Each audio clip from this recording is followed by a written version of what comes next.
I have been getting this question so much lately, especially when it comes to things leaching into the soil.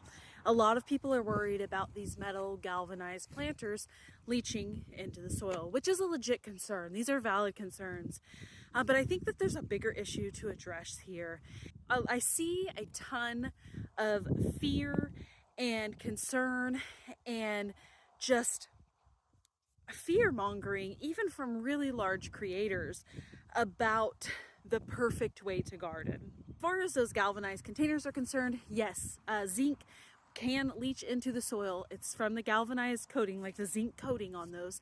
It can leach into it, but it's such a minor amount that it shouldn't be a concern, but it is, because the fear mongering that's been surrounded by it. Honestly, there's going to be more brake dust, debris, and things come off of the roads that we're gardening near and onto our plants, contaminating them more than what would be in one of those containers. So we really have to look at the nuance here. These are very nuanced situations, but it's a huge deal because I see so much fear mongering about gardening and starting a garden, and it's holding a lot of people back just by the videos creators make or the comments made in these comment sections. And we have to understand that we're trying to do better. It's never going to be perfect. Nothing's ever going to be perfect. Obviously, you don't want to harm anybody, but things are not going to be perfect. The cars that are driving by are putting things onto our plants. Stuff coming out of the sky is putting things on our plants. Things in the rain, things in the amendments that we're using. And you cannot hyper focus on one individual thing and get so lost in that particular science that you kind of forget about everything else that is surrounding it, because there's way bigger ways that we're contaminating our gardens than just that one thing.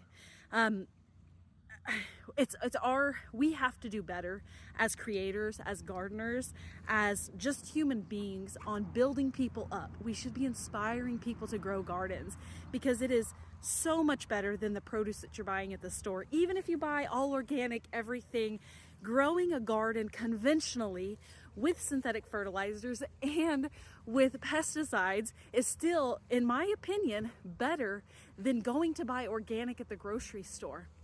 And I know that that's really hard to kind of even like conceptualize, because we've demonized these practices so much and glorified these practices when this is just a label, and half the time those fertilizers and those amendments and those pesticides are just as bad as this, but it's got a label on it so everybody feels okay.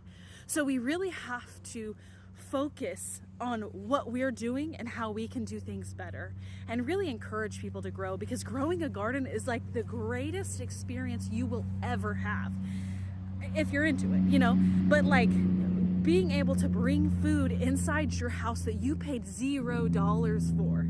Okay, maybe like 2 cents for a seed, but you paid $0 for. Like, it is the coolest experience that anybody will ever have. Like, you did this thing. And I don't ever want to discourage anyone from growing a garden. I want to encourage. And that's really the only reason I'm posting this video, because I see so much fear mongering from all of these large creators, just demonizing everything. And I'm sorry, but their practices aren't perfect either. And you have to think about the nuance of all the situations and understand that you're just trying to do what's better. And if you think this path is better than this path, then you should do it. And so as far as like answering that single question, no, I'm not worried about the zinc that might potentially leach into the soil. I'm just not. There's way bigger concerns. And to me, that is such a minor amount. It's way less than anything that I would buy from the grocery store as far as chemicals, pesticides, anything overall on the plants. So I'm not going to worry about it. And I don't know. I hope this helps you, and hopefully it encourages you to grow a garden.